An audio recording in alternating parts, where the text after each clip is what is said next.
if you want to record it, that's fine. We will record. That's Thank you, fine. Doug. It goes onto the internal learning management system for the college. So Okay. yeah, if you wouldn't mind, just for the recording, would you just pop up your first 2 slides, please? Oh, sure. Thanks. So there's the first slide, just just to cap it off. And again, you can see in the bottom corner there, I was the special agent in charge in what was considered Region 1, New York, New Jersey, Pennsylvania, Delaware, and all of New England. And just for the recording, there's my my resume again, and the fact that I am retired.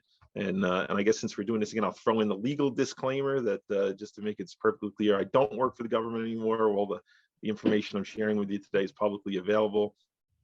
The opinions and views are my own, as I don't represent the government any longer. So just to kind of get that out there. And today we're going to talk about the office that I used to work for, kind of give you an introduction to who they are. You probably haven't heard of them.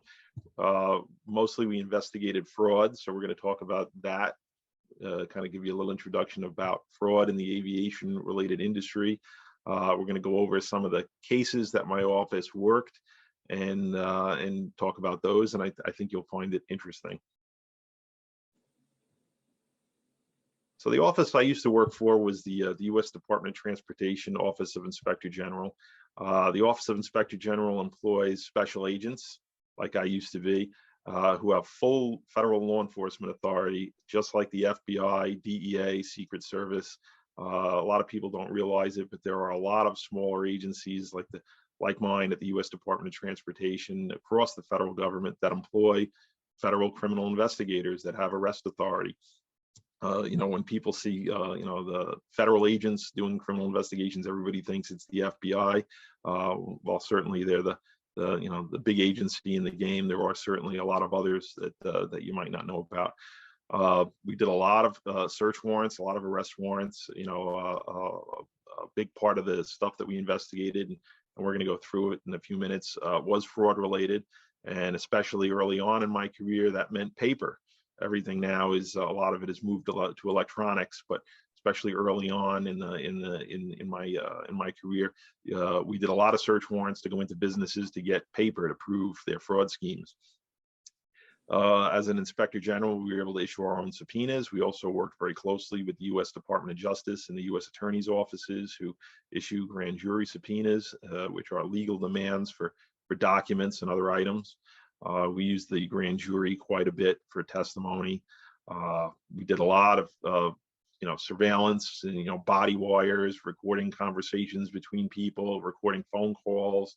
That was fairly routine. We did some undercover ops.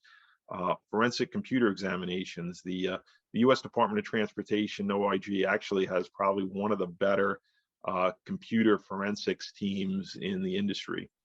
They did where we would go into a business, we'd do a search warrant, we would copy their entire network and several of their computers and take it back to our offices and look for evidence on those hard drives. The agents we had working in that department were excellent. And occasionally we'd have to coordinate other types of forensic analysis that we didn't have in-house, but we worked with a lot of other agencies to handle that.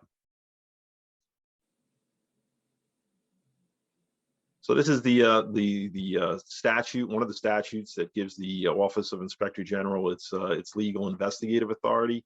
I'm not going to read it all to you, it's rather wordy, but one of the things I wanted to point out, the OIG had a very unique authority to it.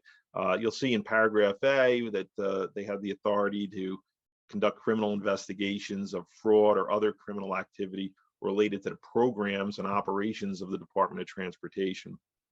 But early in my career, we worked with Congress and we got the law changed to also include regulated entities. That's really unique among the OIGs. A lot of other federal OIGs don't have such explicit authority.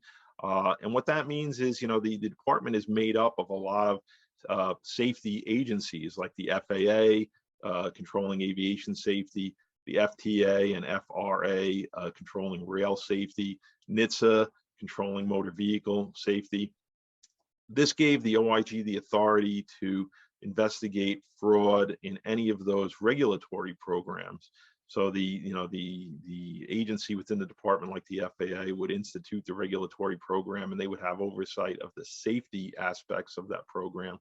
But if there were people out there committing fraud against that program, we could investigate it, and that gave us really broad authority. And frankly, it made the job very interesting, and that's why I stayed there for so long. So we're going to go through it in some of the cases that I'm going to talk about in a few minutes. But in a broad overview, some of the things that we did criminal investigations on related to aviation safety, the illegal transportation of hazardous materials, people obtaining fraudulent pilot's licenses, individuals that would help people get fraudulent medical exams or fraudulent drug screening, in order to get their driver's licenses or pilot's licenses or other types of airman certificates. And fraudulent aircraft maintenance was a big one. We would see quite a bit of that, and we did quite a few cases regarding that.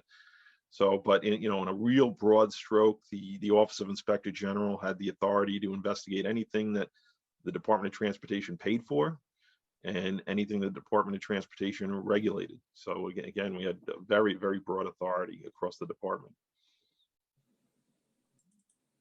So we're going to talk about fraud. Got a little eye-catching thing there. I kind of like that. So what is fraud? Fraud is the criminal deception intended to result in financial or personal gain. Like it says here, it's an intent to deceive. That's important. There's got to be intent to deceive there.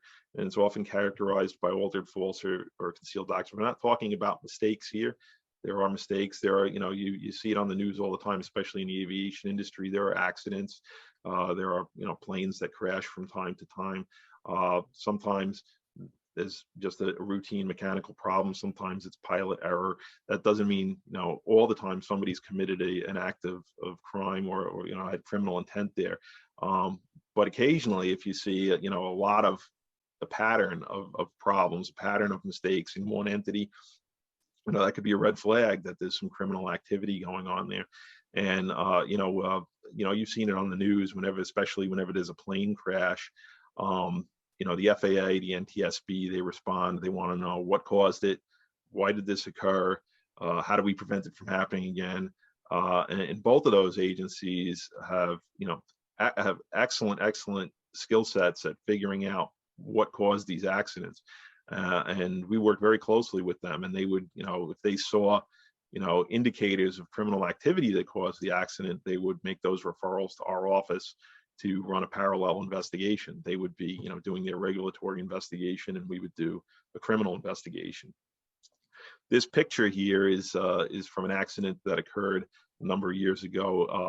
I'll talk about this case more specifically in a minute, where a plane was trying to take off from Teterboro Airport in New Jersey, and it shot off the end of the runway and skidded across Route 46 and went into a warehouse that was on the other side of Route 46. Of course, there was a big response to figure out, well, how did that happen? And it looked like there was some fraudulent activity going on there, and the FAA called us right away, and we made a criminal case out of that. And some of the statutes, the common statutes that we would use, these are all federal criminal statutes from the United States Code that we would use routinely in our criminal investigations to work with the U.S. Attorney's Office and prosecute people for aviation-related crimes are listed here. False statements was a big one, and that could be either people lying directly to, like, the FAA, or lying to us when we were doing our investigation, or lying on documents and certifications that were submitted to the FAA. This one here is interesting. Title 18, United States Code, Section 38, fraud involving aircraft or space vehicle parts in interstate and foreign commerce.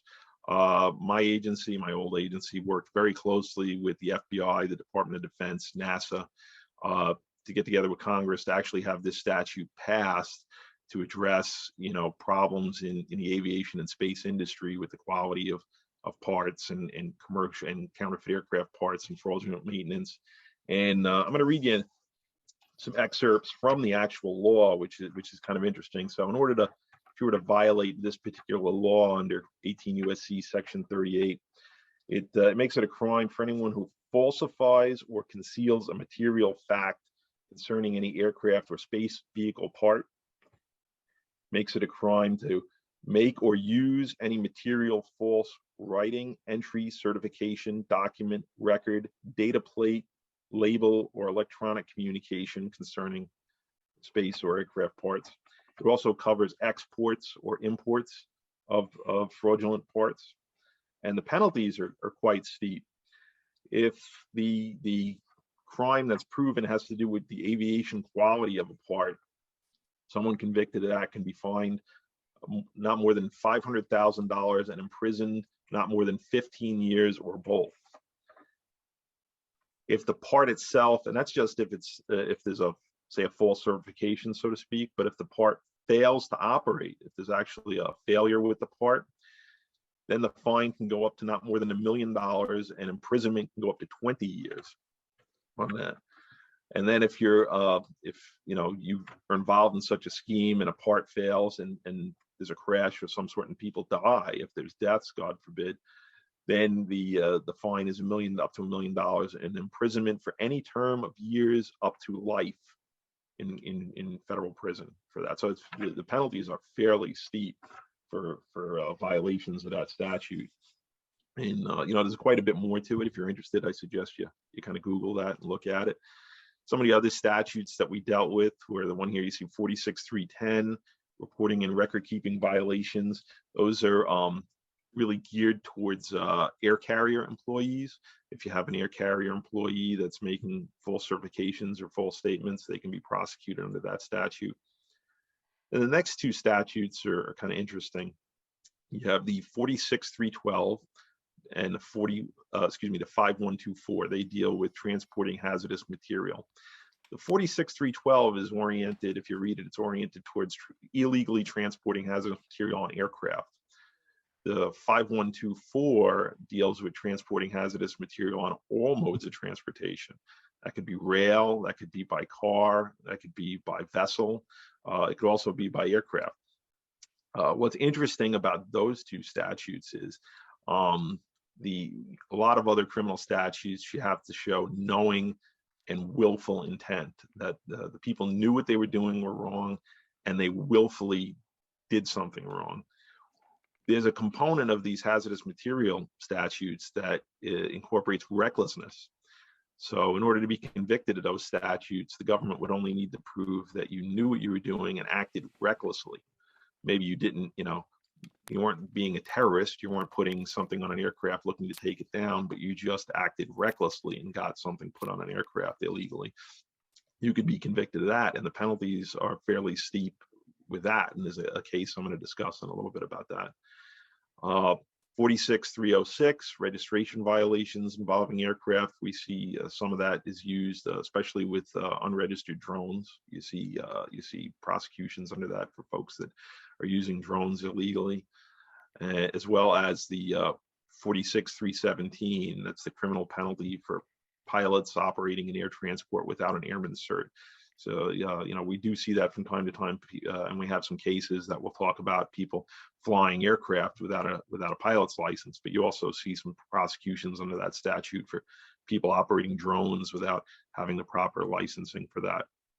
So, and this is just a taste. There are other statutes out there as well, but these are the main ones that my office used to use when dealing with aviation-related cases.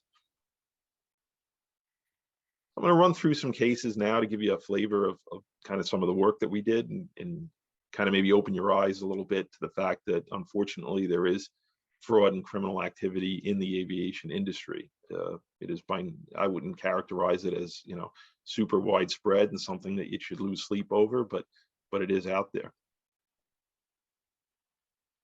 So this is one of the case that I talked about earlier. You'll notice the same picture from the earlier slide. This was the case we did on Platinum Jet Management. This was a very interesting case. Again, this flight took off from Teterboro Airport and it didn't clear the runway. It skidded off the end of the runway, crashed through the fence at the end of the runway, skidded across Route 46 in New Jersey, and crashed into the warehouse that you can see here. Amazingly, no one was killed. It's just, just incredible, because it was at a busy time of day. There were some people that were very seriously injured, especially some of the motorists on Route 46 that the plane hit as it skidded across. So the FAA and the NTSB investigated this. They saw indications there that something wasn't quite right, and they referred it to our office, a criminal investigation. And there were a number of problems with what went on here that came out during the investigation and prosecution, which were kind of interesting. So the charter company, this Platinum Jet Management that operated the aircraft was registered as a Part 91 general aviation aircraft. That's for those of you who may not be familiar with it, that's the same as a hobbyist who owns an aircraft and flies it on weekends. Private use, not for hire type flights. What they were doing, though, they were operating an illegal Part 135 charter operation. So you had major name pro athletes were chartering this flight to fly around the country and elsewhere.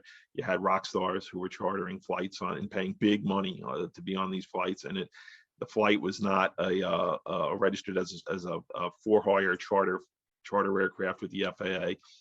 We found the pilots that were flying the aircraft weren't really certified to fly that type aircraft. The flight attendants who they were using on the aircraft were not professional flight attendants. There was testimony that came out of trial that some of them were exotic dancers, and they were hired to be flight attendants on these. And that's crucial. I mean, a lot of people think that flight attendant just comes around to serve you coffee or something like that, but they are an integral part of the safety of the aircraft. When something, God forbid, like this happens, they're professionally trained on how to deal with emergencies on the aircraft. So that was a number of problems that were discovered in the part of this investigation.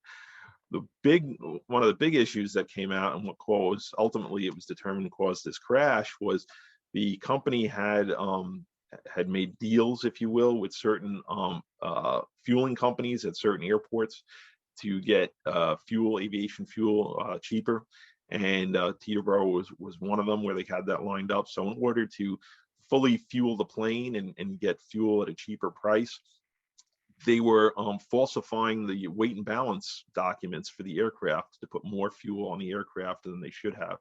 So in this particular instance, the aircraft was fraudulently overfueled, caused a terrible imbalance, and they needed a lot more runway to take off than they had here at Teterboro, and that's why it never got enough lift to take off in time before it crashed off the end of the runway. So quite a few of the people involved in this, some of the pilots, some of the other people in the company pled guilty and to federal felonies and testified at trial. The co-founders of the company decided they wanted to go before a jury and have a trial, and they were convicted. And you can see from the slide here, each of them, one got 30 months in federal prison, the other got 18 months. One of them was not a citizen, so he was deported from the United States afterwards.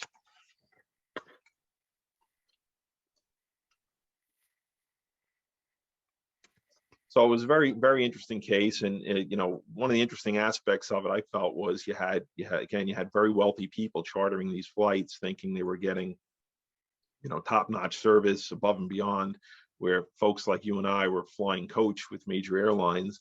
And, they were paying maybe $50,000 to fly on this plane, where you and I were paying $200. And we were a lot safer. The people that they were dealing with here were unscrupulous and jeopardized their safety in order to make a profit. And ultimately they ended up going to jail because of it.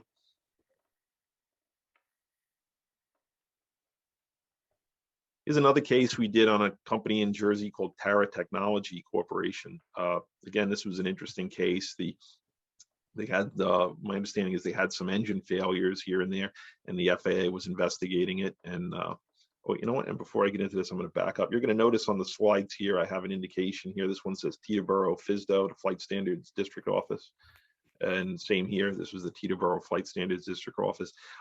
Just to give you an indication, we work hand in hand with the FAA inspectors who are handling these things. They were great to work with, very knowledgeable, and an integral part of all of these investigations as the experts in this stuff. So they saw some discrepancies in the blades and vanes that on these engine failures that they were seeing, and they referred it to our office. And we did a search warrant on the company and seized all their records and started going through them. And we could see that what they were doing was they were buying scrapped blades and vanes from junkyards.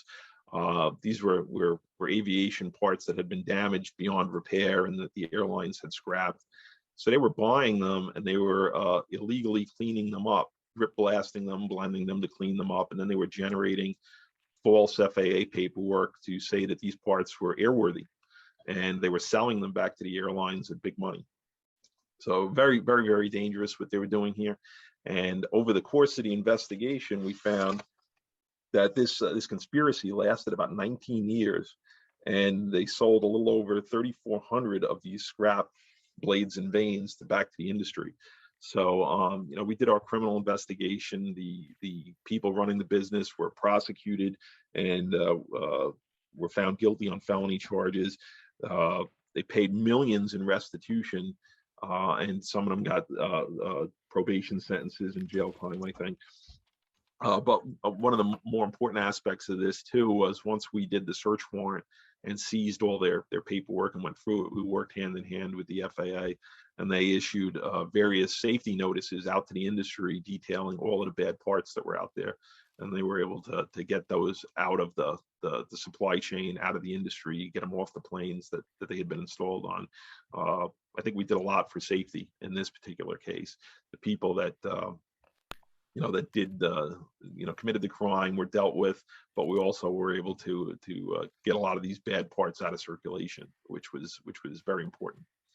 So, but this goes to show you what somebody will do just to make a few dollars. Here's another interesting case that we did out of southern New Jersey, again with the help of the Teterboro FSDO. This gentleman owned a helicopter repair station down near Wildwood, New Jersey, and people were bringing their helicopters. There's a lot of sightseeing helicopters in use down there, a lot of personal helicopters. They were bringing them to him for maintenance. So the FAA had seen some falsifications in his records regarding some of the maintenance he had conducted, and they did a regulatory investigation, and they had revoked his airframe and power plant cert. So he was no longer allowed to do maintenance on helicopters. He thumbed his nose at the FAA and continued to perform maintenance and charge customers, and he would falsify their maintenance paperwork to make it appear as though he was authorized to do this. But worse off, he was fixing their aircraft with bad parts. I remember one instance, they had two helicopters come in, and they both needed to have something called their TT pins replaced. These are the pins, for those of you who don't know, these are the pins that hold the rotor blades in, and they're called life-limited parts. So they're only supposed to be flown for so many hours, and after so many hours, even if they're in perfect working order, they're supposed to be changed and scrapped because they've reached a point where you can't rely on their performance any longer. So both of these aircraft came in and needed those parts changed. Rather than installing new pins, he merely swapped them between the aircraft and generated phony paperwork to indicate that they had gotten new pins on their helicopters. Very, very dangerous. These helicopters, those pins could have failed. They could have fallen out of the sky. People could have been killed. But again, all to make a profit. So he ended up being prosecuted, and he pled guilty to felony charges of making false statements related to those maintenance records. Checking my notes here. So he got 10 months incarceration in federal prison for doing that, and then he had to serve 10 years of federal probation, and he was also fined for doing that on those aircraft.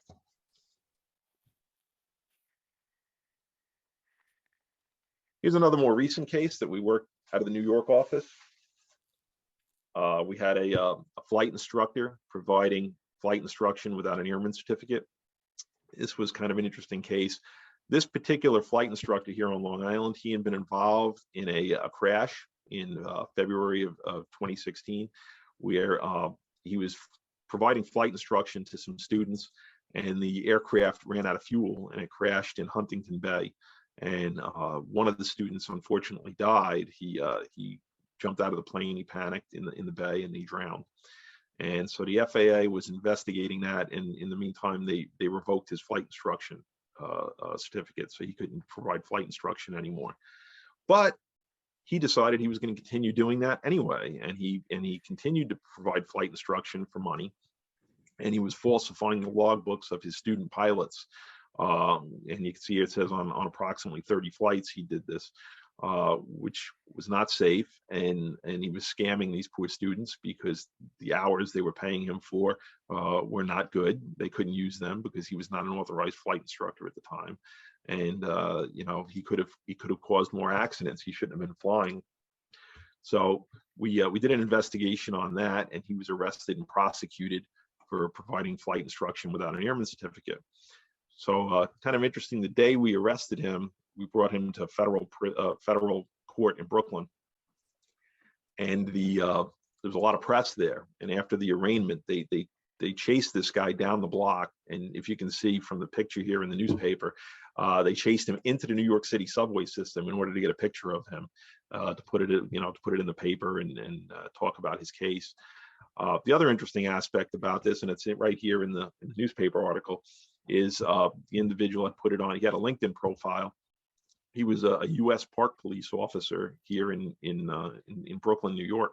You know, the guy had a good job. He shouldn't have been doing this, and it's shameful for a federal law enforcement officer to thumb his nose at the FAA and still continue to provide flight instruction when he was told not to.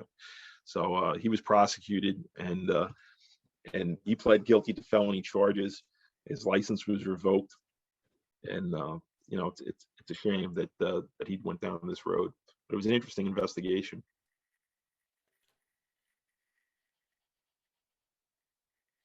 Here's another case that we worked with the Rochester FISDO. We had a pilot plead guilty to making false statements in connection with a plane crash up in upstate New York.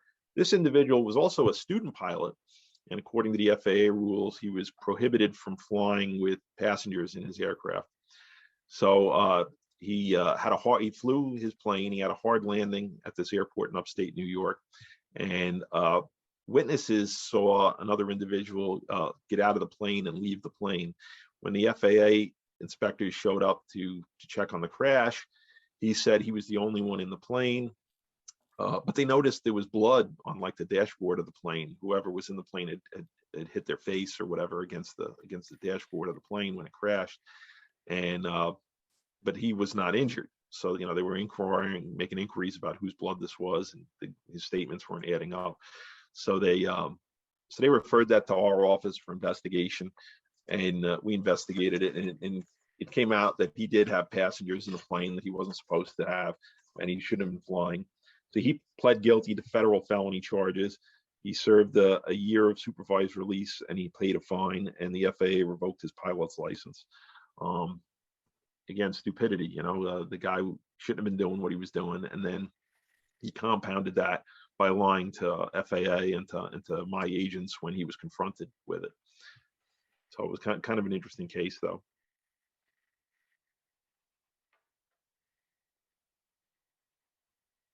Another case, we worked with the Flight Standards District Office up in Boston. They had a pilot who had been under investigation for a drug offense, and he had his airman certificate had been revoked after he had pled guilty to this drug offense. But again, he continued to fly, and presumably he might have been doing the same type of stuff he shouldn't have been doing in the first place. But we'd gotten some information that he was continuing to fly, and we were able to intercept one of his flights when he landed and arrest him for flying without an airman certificate.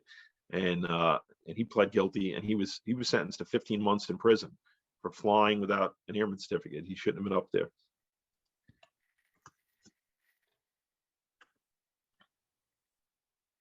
And at the end of the day, his license had been permanently revoked.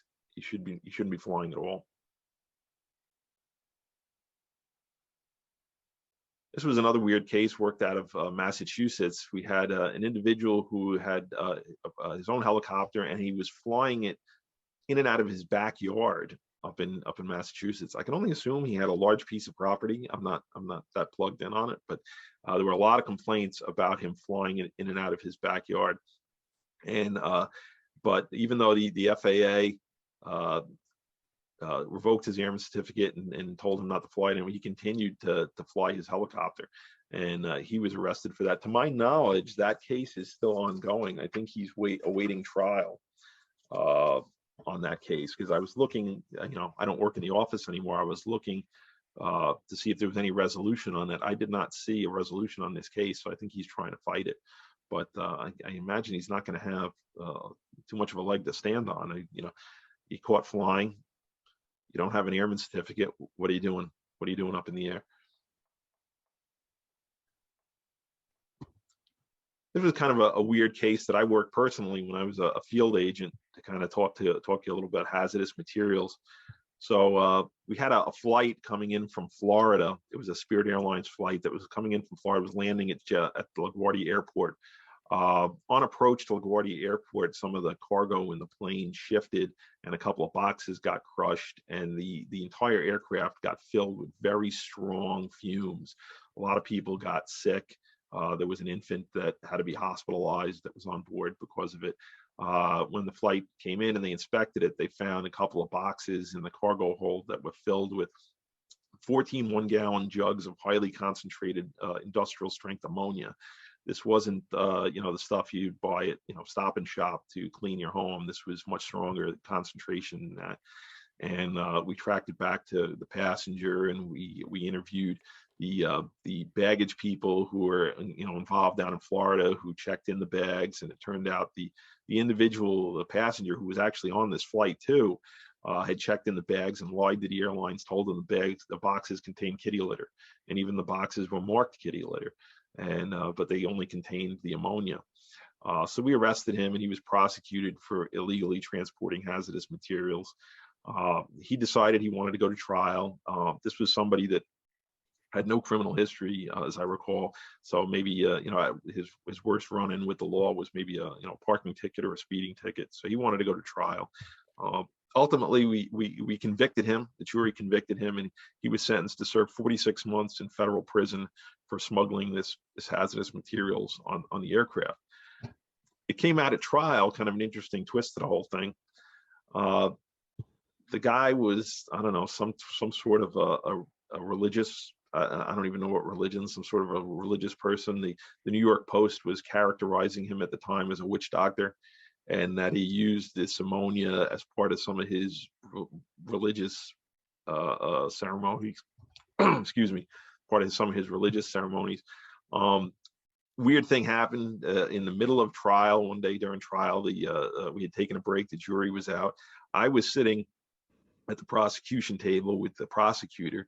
The defendant came walking into the courtroom, said a few words that we couldn't understand, and threw a peach pit at us, and it bounced across the prosecution table. And the New York Post reporters happened to be sitting in the courtroom too, and they caught all of this, and they ran with some kind of story that they thought he was trying to put a curse on us for prosecuting him. I don't know. I think it was a whammy that came back to him, because he got convicted and served a lot of jail time. So the peach pit didn't seem to impact us, but the press seemed to have a good time with it at the time. It was kind of an interesting caveat to the whole case. So, and as of late, we've started to get into more drone investigations. Right before I retired, the aspects that we had been getting involved in were more of people using drones illegally for things they shouldn't have been. Some of the statutes that we use in those cases were you saw this before, the false statements statute, interfering with aircraft, smuggling contraband into prisons is a big one. Then there are the statutes regarding operating an unregistered drone, operating without an airman's certificate. And then out west, they've had quite a few issues with the wildfires, and people flying drones around to capture what's going on with wildfires. That's a big problem, because whenever the drones are up, they won't fly the aircraft that come in low to drop drop water and other chemicals on the fire to extinguish it. So they, they've had some prosecutions of people doing that, interfering with the first responders in that regard. So a couple of cases I'm going to talk about are people using drones to smuggle contraband into some of the prisons in the area. So we had one case here where 2 New Jersey men were charged with using drones to smuggle contraband into a federal prison. Some of you might not know, over in Fort Dix in New Jersey, there's a federal prison on that property. And these individuals were using drones to drop marijuana, steroids, syringes, cell phones, other cell phone chargers into the yard, so the inmates at Fort Dix could retrieve these items that they weren't supposed to have. So we did that case with the U.S. Attorney's Office in New Jersey and agents from the U.S. Department of Justice, and we had those individuals were charged with those crimes related to that activity. And then we had another case where a former inmate at that same facility was sentenced to 37 months incarceration, and they also added another 6 months of incarceration for violating his supervised release for doing the same thing. And you can see here it says from 2018 to 2019, this inmate arranged for drones to drop packages of contraband into Fort Dix, where the contraband was then sold to inmates. So this is very dangerous. I mean, not only are they using it to drop drugs and other things, but they could be dropping weapons into the prisons, doing using these drones. So we've seen quite a bit of that around the country. If you look online, there's been quite a few prosecutions of people involved with this type of drone activity. Loretta and I have talked, I think there was a case not that long ago of somebody that didn't want a drone near their property, and they were trying to shoot at the drone to get it away from their property. That, of course, is illegal too, and that's something you shouldn't do. I don't have a lot of data on people that have been prosecuted for doing that type of lunacy, but we've seen more of it on the other end, I think, with people using drones to commit crimes. We had another one down in Pennsylvania, which was kind of unusual. This individual was using drones that he had to harass his ex-girlfriend, and he was also crafting like pipe bombs and stuff that he was going to use against her, and he was into all kinds of bad stuff. So we investigated that with some other law enforcement partners, and he was sentenced to 5 years in prison and a small fine for using his drone, in that manner. And he pled to a bunch of charges. You can see it here, from possessing firearms to possessing destructive devices. But also, one of the charges he was hit was knowingly operating an unregistered drone, and he was prosecuted on all of those in that case. So those are the cases I wanted to share with you, and I figured I'd leave some time for questions. And if any of you want to learn more about my old agency, or if after you've listened to some of this, if you have a safety issue you want to report, the office has a hotline number. It has a website there. You can avail yourself of that. One of the points I want to drive home, and you can see from all this, is there is obviously fraud and criminal activity going on in the industry, and many of you are looking to get into the industry, especially if you're going to be an A&P mechanic or something like that. I'll drive the point home. Don't sell your integrity. It's you can see here there are dire consequences if you get caught, and you're jeopardizing safety at the same time. So I don't know how any of these people live with themselves if there's a crash and people get hurt. So you can't put a price on your integrity. If you happen to get involved with get employed by a company that wants to engage in some of this stuff, I would recommend you run, don't walk, run away, and there's always another job to be had out there. Don't ever feel you got to get stuck in a situation like that and participate in some of these crazy activities. So that's my presentation, and again, I appreciate you having me for this morning, and I'll open it up for any questions.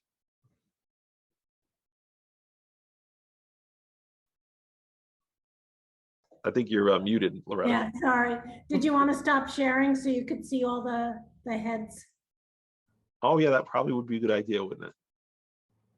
Yeah. Yeah, I can do it if you want. Um, Yeah. There we go. Hit the right button.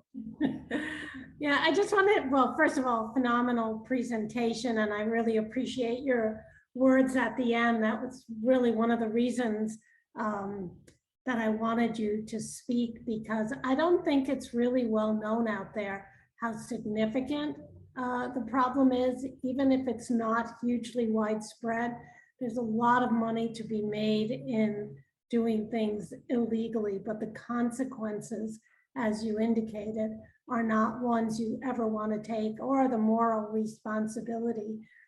Before we take questions, I just thought I'd highlight, Doug, I'm sure you know who the passenger on the flight before the Platinum crash in Teterboro was. And I think our students probably have heard of Beyonce. She was on the flight the night that it landed in Chicago or Teterboro. I mean, it landed in Teterboro, but I'm not sure which end she was on.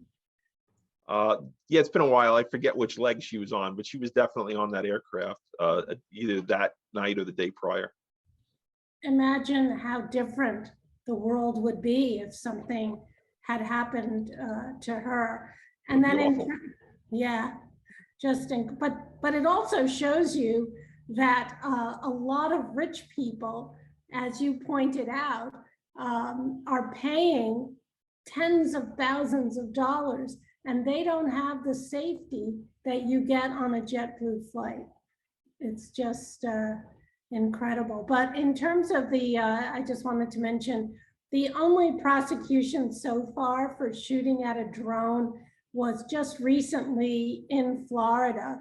Somebody shot at a police drone that was doing an investigation, and the feds finally found a case they were willing to bring. So he also had dozens of felonies to his name. So they found the target. But I want to open it up for questions from our students and our distinguished guests.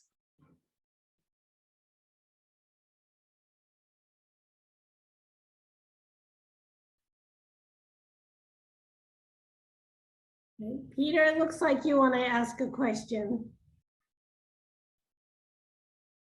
You're muted though. Okay. First of all, thank you for sharing your experiences with us.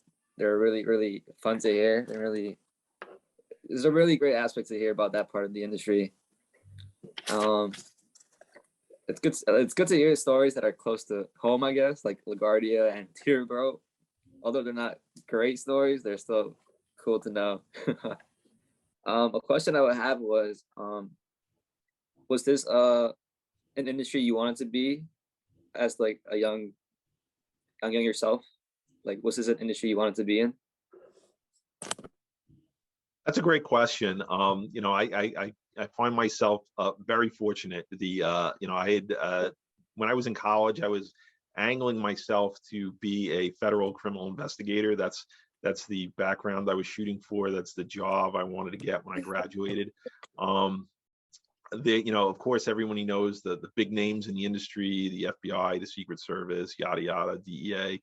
But as I was getting ready to graduate, I just sent applications to anyone in the New York area that hired federal criminal investigators. I took a shotgun approach. I sent an application. I went through, at the time, I won't date myself, I went through the phone book. Some of you may not know what that is.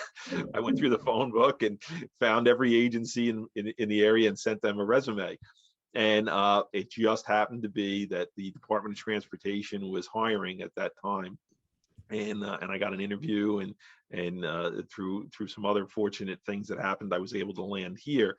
At the time, I said to myself, well, I don't know what these guys do, but it's a federal criminal investigator position, so I'll take it.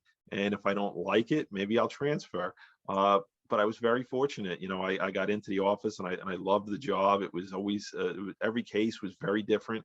It was very interesting, and I ended up staying my entire career there, and I'm very fortunate for that. Now, one thing that, oh, go ahead. No, go ahead, sorry. Yeah, no, I was just going to say, one thing that people don't understand is how long criminal cases take. So maybe using the platinum case, you could give people an idea of how many years that case took to its final conclusion. Yeah, I mean, some federal criminal cases, especially on the fraud side, can take years. I've worked some fraud cases that took 10 years to end, because what you have is, unlike, in my experience anyway, unlike other cases where, let's say it's a drug case where someone's caught with, X amount of kilos of cocaine, it's relatively cut and dry. Drugs are bad. You have drugs. You're caught with drugs. It's not really a high bar to prove. I'm not belittling those cases, but the defendants in those matters, maybe they don't have money to hire high-powered law firms, so a lot of them plead out. When you have a fairly complex fraud case, that, where you have individual defendants that have a lot of money that can hire a high-powered law firm, they think maybe there's a chance they can beat it. Maybe they can confuse a jury. Maybe a jury won't understand it. Plus, they have the money to constantly feed this law firm to fight the government and fight subpoenas and have hearings in court. It can drag out for years and years and years. And a good defense firm, good defense attorneys, one of the things that they do is they like to drag it out, because any delay favors the defense. Maybe the investigator who's handling it, or the prosecutor that's handling it, in the years that pass, maybe they retire, maybe they move on. Now somebody gets it who's not as passionate about the case, so they're not really pushing it. Witnesses, over years' time, witnesses forget, their stories change. It's easy to get them contradicted in front of a jury. So all of that favors the defense. So when you have a defendant who has money that can drag things out, they will. And some of these cases can take a very long time to come to fruition. Are they allowed to keep operating when it's dragging out? Oh, you mean on the safety side? Yeah. Well, actually, that was one of the things I really enjoyed about working with the FAA on a lot of these cases, is that, we were we helped one another, but that we were completely separate and distinct. So even if a criminal case was taking a few years to come to a head, if the FAA saw a safety problem, they can intervene right away and either shut the business down, revoke their operating authority. If there were parts involved, put out safety notices, get the parts out of the system. The safety was, as far as I could see, was never jeopardized. They were very quick to act on that. The FAA did an excellent job in all of those cases, even though the criminal side may have dragged a little to bring the perpetrators to justice. Thank I have you. a, Go ahead. I have a question, if I may. Very nice presentation, because I was in Basic Kennedy for 16 years, so it's been interesting to hear that. The unfortunate crash with John Kennedy, with his wife and his daughter, when he was on his way out to Martha's Vineyard on Nantucket. If he would have survived, would that been could that have been an investigation going on as far as that he was illegally flying it without the instructor, or not having the proper documentation? That's an excellent question. I'm not really up on that case. I didn't investigate that. Was that the case at the time? Was he only a student pilot? I don't even remember. So if he was only a student pilot and he was flying with passengers, yeah, I suppose in theory that could have been a criminal case. Yeah, he was disorientated, during flying to the fog, and probably the instrument rating was probably not very good. That was always, I thought. Yeah, I do recall, as we're talking about this, I don't think he had an instrument rating. I think he was only able to fly under visual flight rules. Correct. So, that could have been a problem for him, theoretically. Yeah. Right. He had a private pilot's license, was taking lessons with instrument flying, but has not completed them, so he was not certified. And there you are. Oh, thank you for the clarification on that. All right, Doug, while we're waiting for somebody else to pop up, I'm disappointed. I finally taught you how to say Woburn and you retire. That's true. I finally got it to say correctly.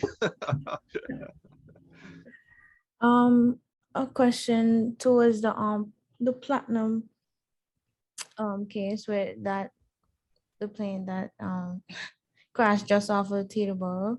Do you think, well, you said that a number of celebrities use this charter company. Do you think that they were reckless in their choice, or the people doing it were so professional that they wouldn't have known? Best we could tell, there was quite a string of celebrities that did use that service. I don't think they had any clue that they were being victimized like that. You know, I think they had an understanding they were buying a professional charter service to get them from A to B, and they were victims of the fraud scheme. Is my opinion. Most people don't realize that celebrities that book charter flights are usually associated with them traveling to do performances around the country, around the world. And it's their managers oftentimes that book those flights. And there has been indications, at least indications of favors going back and forth between the charter company and the managers, bribery and that kind of thing. So it's a case where the unethical behavior is compounded by both the charter company and by the manager of the celebrity to line their own pockets with overcharging for the charter, kicking back to the manager, and so on. We've had a lot of entertainers killed on crashes. Ray Charles, one. We've had them involved in incidents. Some of the bigger ones will get their own airplanes. The first one that comes to my mind is Mel Gibson. And he has 2 airplanes because he and his wife won't fly on the same airplane. So he's got a bunch of kids, I forget how many, but a good number. And they split up their travel. The 2 of them will go someplace. Well, that takes a lot of money to do that, especially since they're G5s, both of them. So they're already a $60 or $70 million airplane each. And then you've got to keep the crews going because most of these guys want their own captains, and they'll contract out for the first officer. So the expenses are huge, huge. And people don't realize what those numbers are. I work for a charter company, and we maintain very high standards because the 2 owners flew on the airplanes and they were fearful flyers. So that was a great job for me because I didn't have to be forceful in promoting safety, because all I have to do is I tell them I wasn't comfortable with something, and that was the end of it. We weren't going there, so it made my job really easy. But that's a whole interesting segment in aviation, is that 135 charters. Yeah, that was an excellent question. Any other questions? I have a question. When you have these like 10-year cases or like so long cases, do you ever like get tired of like chasing after them? Because I would feel that gets so tiring after pursuing those defendants. That's an excellent question. Typically, the agents in my office, and even when I was running cases, you have a large caseload. You have maybe, I don't know, 10 or so cases you're pursuing at any given time. So what ends up happening is, with one particular case, you might be running pretty hot and heavy with it until, arrests are made or indictments are issued. And then then the activity moves into the courts. And then the U.S. attorney and the defense attorneys are in the courtroom a lot, having, whether it's hearings or other motions they're dealing with, where you may or may not be involved with it. But when that's going on, you have your other cases you're investigating, so you're busy doing that. So, it's not like you're, over that course of the 10 years, you're sitting in an office, waiting for the next activity on this case. You're monitoring it, you're participating when needed. and responding to requests maybe from the U.S. Attorney's Office to either interview other witnesses or obtain different documentation or attend a court activity. But when you're not dealing with that, you're conducting other investigations and moving the ball down the field on those. So I don't recall myself or any of the people that worked for me ever complaining that they were tired or bored of the fact that it's dragging along. Sometimes it is a little bit of an irritant that it does drag along so long, but only because you have bosses like I was at the time asking what's going on with that case. When is that going to get concluded? Where are we on that? So they probably got more tired of me than what was going on with the case. Well, we were very happy. I worked on the original Platinum case. We did revoke the pilots of that case. It was a very complicated case.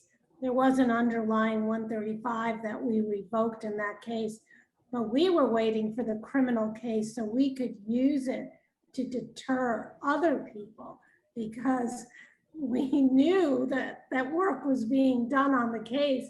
But until you have those convictions, it's very hard to use it as a deterrent, even though you would think that the crash, the revocations, that all those things would be deterrents.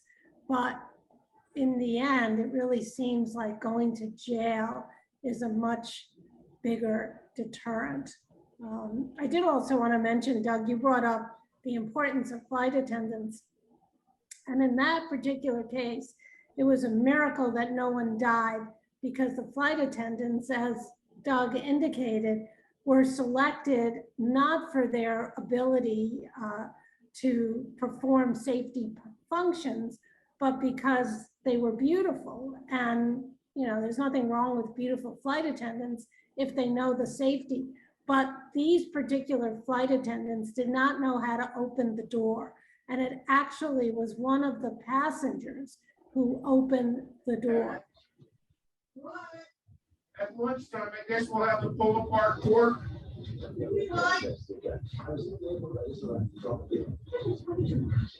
Are you asking a question, or is there? Okay, maybe there's talking in the background there. So anyway, so those people would have burned to death if it hadn't been for one of the passengers who was able to open the door and actually rescued the pilots, because one of the pilots was so heavy, he was stuck under the column.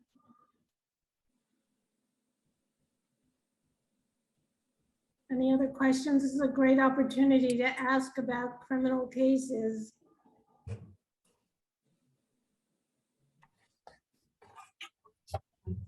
I have another question. Okay, great. Do you feel like fulfilled or accomplished when you catch someone who committed a fraudulent case in a fraudulent case? Oh yeah, it's a great sense of fulfillment.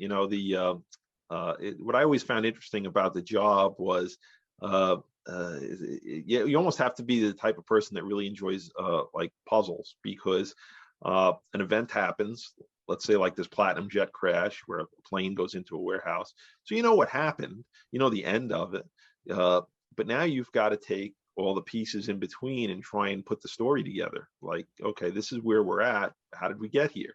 And you've got to go out and interview witnesses and review documents and obtain other types of evidence and put it all together in a coherent way. So that way, and some of this stuff can be fairly, especially when we're talking about the aviation industry, can be fairly technical, and you've got to package it in a way that if it goes to trial, a jury can understand it.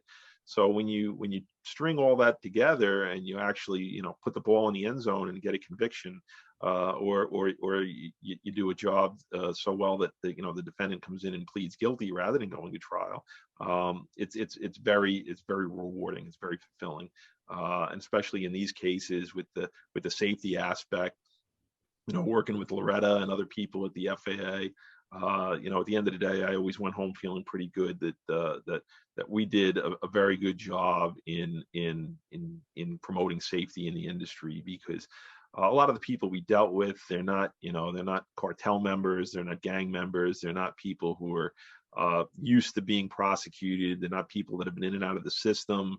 So when you get a case like some of these that goes through and people are prosecuted for federal felonies and they go to federal prison, it really does send a certain amount of shockwaves through the industry, because there's the other people out there that are looking to engage in some of this stuff, or maybe engaging in some of this stuff, and it's kind of a wake-up call to them. They're like, oh, what do you mean I can go to jail for what I'm doing? These are not people that are used to having, for the most part, not used to having run-ins with the law. So I think we did make quite a difference, and I felt pretty good about a lot of the work we did. Yeah, that's a great question. More questions? I have a question. So do you think people would do fraud, like there's a high percentage to do fraud in a less populated area than like, let's say right here in New York City or Boston, and then like if you go to another place, do you think is less more high chance of people committing fraud because it's not it's not really populated, even though they still have it's the same rules? Yeah, that's an excellent question. I don't know. That's a hard one to put a number on, because I guess the best way to explain it is you don't know, right? So we catch the people we catch. When there's an event like a crash or some other event that brings an issue to the attention of the FAA or the attention to my office, my old office for criminal investigation. So what's happening, and you can kind of gauge what you're seeing in front of you. But if there's other stuff going on, in the industry that frankly we're just not aware of, it's really hard to gauge how much of that is going on. I would say though, that one of the things that we all enjoy that we maybe take for granted is we have probably the safest aviation industry in the world in our country, with the level of oversight we have here and the people doing it. The odds of you having an issue, especially flying commercially, are very, very low. And if you've ever been on like FlightAware or one of these other websites, at any given time, just to see the thousands of planes that are in the air every minute of the day, it really is astounding that that we have so little problems, in the industry. So I think it's a great question. It's a hard one for me to answer, because you just don't know what you don't know. I would say we see different types of fraud, city versus rural. Like especially I supervised the Pennsylvania office, out in Philadelphia, and they covered the whole state of Pennsylvania. For many, many years, we were seeing a lot of aviation fraud cases with people doing fraudulent maintenance on smaller aircraft like Cessnas and stuff at these little small private airports, where you had maybe one repair station who would be repairing aircraft and engaging in some type of fraudulent activity where they're not replacing the parts they're supposed to, but certifying they did, things of that nature. So you see different types of fraud, but it's really hard to put a percentage on what's going on out there. Yeah, so that's the other reason that I like your presentations, is because a lot of our students are going to be pilots, and they need to be aware of how maintenance, fraud, etc., could affect them. And also, if you could talk in a little bit more detail about why record keeping is so important. And this would apply to all our students that are maintaining records that are used in the aviation industry. Yeah, that's an excellent point, Loretta. Yeah, we used to work a lot with the FAA, and problems would be discovered on traceability. Pretty much every part on an aircraft, and John could probably speak better to this than me, but has traceability from cradle to grave. They can see, where it was manufactured, who it was sold to, what planes it was put on. And a lot of times when the FAA would come to us with a criminal referral, it was because in that process of trying to trace the parts on an aircraft, they would see a break in that chain. They would see a problem with the paperwork. that raise the red flag. Like they should be able to, every part that's a critical part on that plane, they should be able to trace the serial numbers from manufacturer all the way through present day. And when you see, falsifications and problems with that type of paperwork, that raised a lot of red flags. And for anybody in the industry, whether you're a pilot or a mechanic, it's very critical that you not get involved with any of that type of falsification. It's a huge safety issue. Doug, what was the reference to the fraud complaint you did? It's 43 something?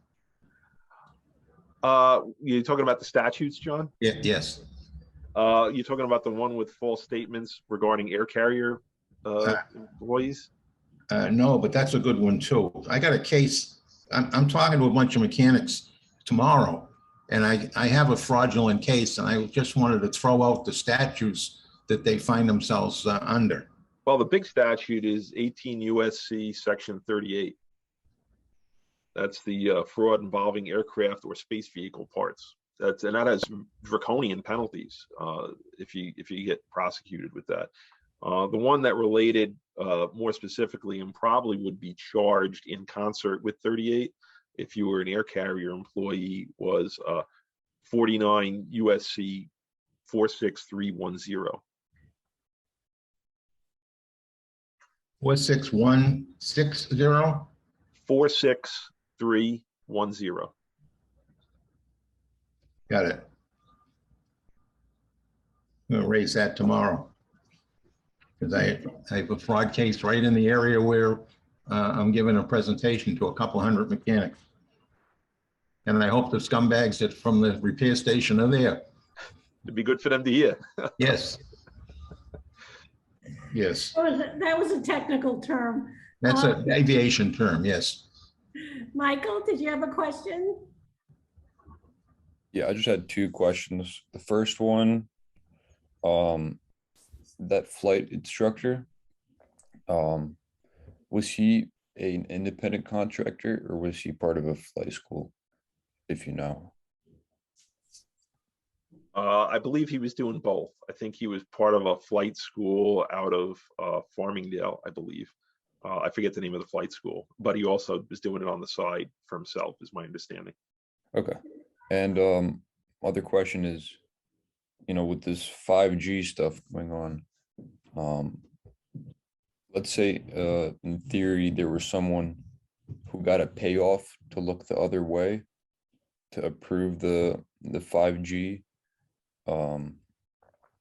Would that be part of your jurisdiction? Yeah, I think it would be part of the jurisdiction of the OIG if somebody was let's say they knew, in theory, if they knew this 5G issue was going to interfere with the operation of aircraft, but they took a bribe to institute it. In theory, there could be a criminal case to be had there. Yeah, for sure. Okay, thank you. Great questions, Michael. Okay, you're warming up, audience. We have probably time for a few more questions. I had a question about whether you think the tremendous amount of regulation and redundancy, multiple people working in aviation is more protective than in some of the other transportation modes.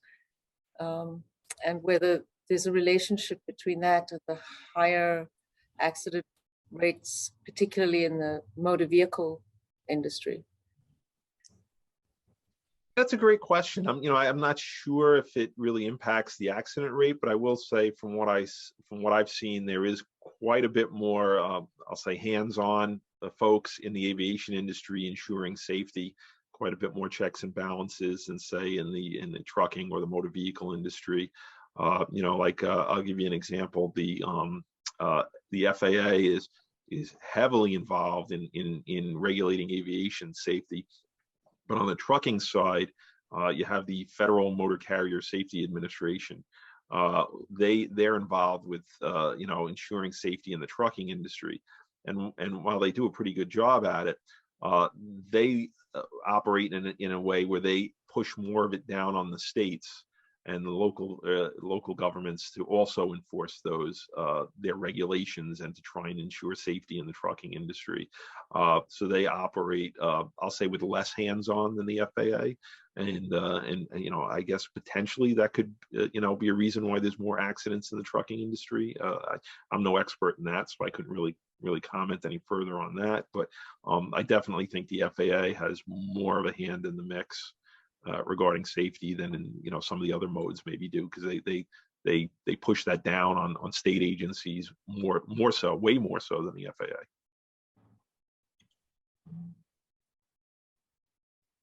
Maybe you could spend a minute talking about what jobs are available at the IG's office and what your credentials need to be to get hired. Oh, sure. Well, the IG's office that I used to work for, it's primarily made up of two halves, if you will. There's the investigation side of the house that employed federal agents like myself, and then there's an auditing side of the house, which has like auditors and evaluators. So on the investigation side of the house, we would hire people from many different backgrounds, mostly with at least a bachelor's degree. Some folks had higher degrees like JDs or master's degrees, but many folks, just like myself, had a bachelor's degree. On the auditing side of the house, if you're to be an auditor, and they would mostly audit programs in the department. They would have either accounting degrees or some other sort of degree that regarding evaluations and that sort of thing. All the jobs are posted on the USA Jobs website. We're a small agency. I used to say we were small but robust. We only had about 100 special agents nationwide, covering all modes of transportation. So we don't have big hiring events. When we do, we hire 2 or 3 here or there. We're not hiring. It's not like say Homeland Security, where they might hire 200 agents in one fell swoop. If we hire a dozen nationwide, that's a lot for us.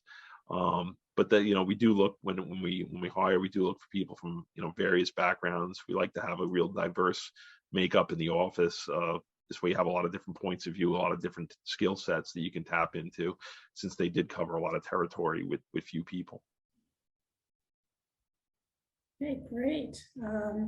Okay, we have time for maybe 1 or 2 more questions. John, did you have anything for? I mean, you've already gotten half your speech for tomorrow. Is there anything else Doug can do for you? Oh, that's true. That's true. Well, I could tell you, Doug, how wonderful the experience is to go through an IG audit, because I had one for my expenses in my office while I was with the NTSB, and I worked closely with the investigators for 2 or 3 months as they dug through every single expense that I had, and I had a lot of expenses. And what I really enjoyed at the end, when the report came out, is on the front page of the report, the executive summary. It said that I owed the government $9 and change. But then as I read through the report further back, buried inside the report, I found that the government owed me $15. But that didn't make the executive summary. Just the fact that I owed the government $9 and change made the executive summary. So that's pretty funny. I hope you paid us back. No, I'm still waiting for my $5 and however many cents check. Well, I can say that Doug's office helped me when I was being, I don't know if you know this, but I was being stalked by a pilot whose certificate our office revoked. And he threatened to kill me. He came to my house. He came to the office at Kennedy. And with the IG's help, we actually got the US attorney to get a restraining order against the guy. Yeah, I mean, the guy was completely crazy. He was revoked because he was crazy. But he claimed that I talked to him through his teeth.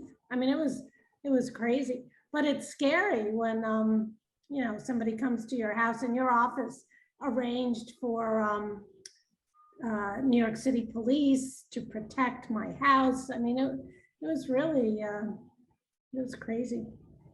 How do you Yeah, find so- your house? Well, in those days we had phone books. Well, you could probably find it a lot easier today. But yeah, I used to have my name and number listed in the phone book, which I learned not to do when I moved. Yeah, we had another incident one time where somebody was threatening the regional administrator because they didn't like the fact that planes were flying over their house, and we had to deal with that. So every now and then you get people that color outside the lines. It's a shame, but it happens. Yeah, well, those noise hearings, you know, they used to wear bulletproof vests to those noise hearings. People really get pretty violent at some of those hearings. Well, we're at the end. Any parting words before you go, Doug? It's been really a wonderful to see you again, and it's so important to talk about these things because our students are all going to be in aviation, and whether they're pilots or air traffic controllers or airport managers, they're all affected by these laws. So it's really important to hear from you. No, thank you, Loretta. I appreciate the opportunity. It's a lot of times people get into the industry and they don't realize there's a dark side to it. So I like to get the word out on that, and hopefully keep people away from that, and let them know that these things are bad. Stay away. I think you might have another question. I think I see a hand up. Oh, okay. Go ahead. The last question I have is, do you have like a memorable case or like a favorite case? That's a good question. That is a good question. I would say probably the one that I mentioned with the peach pit probably is the most bizarre. I mean, there are a lot of memorable moments. I mean, we did a lot of in addition to aviation, since my office covered pretty much anything the department does. We also did a lot of construction fraud type cases, and we did there was a lot of cases we did there with briberies and things of that nature. And we used to have people wear body wires and either receive bribes or pay bribes to people and record that. And many times we did that in public settings. And I was just joking with somebody the other day about how we did one and where we paid somebody, I think it was $50,000 bribe at a diner in Queens one time. And as soon as we heard the bribe go down, we all rushed into the diner and made the arrest and dragged the person out of there. And there were other diners sitting there having dinner, and everybody was looking around like, what the hell just happened? So many moments like that made the job very, very interesting. But as far as a case, probably the peach pit one is probably one of the more memorable ones. We'll have a little drama with our coffee today. Are you going to consult and make a TV series on mysteries? Well, that's the funny thing, I don't think you'll ever see like a Law and Order white collar fraud unit show on TV, because it would be about maybe 10 minutes of investigation and then the next 40 minutes of guys sitting in a room looking through boxes of records. It wouldn't be tremendously exciting or captivating for an audience. Okay. Well, thank you, Maxine. Did you want to say some closing words? Well, no, I just wanted to say thank you so much. It's really fascinating. It's a big question. How do people, as you say, live with themselves? And what do they do? And does this change over time? Is it the same proportion of the population, excuse me, who are predisposed to these not having a conscience, I guess? And how do we deal with that in the long run as well? It's still a puzzle for me. So I think one of the marks of a really great presentation is where you get a lot of answers, but you also start thinking a lot more questions. And you've definitely left me with a lot more questions. And I'm sure you have left the students with a lot of food for thought. So really appreciate it. It's great to see you. And thank you so much to John and Loretta for making this so fascinating. Okay, thank you. And You're all very we'll welcome. call on you again, so please don't disconnect your email. Don't block me. Who are you? Okay, have a good Right. weekend, everyone. Thank Take- you. Take care, Thank you. everybody. Great presentation. Thank you very much. Great Take care. presentation. Thank you, Professor. Thank you, Professor. Bye.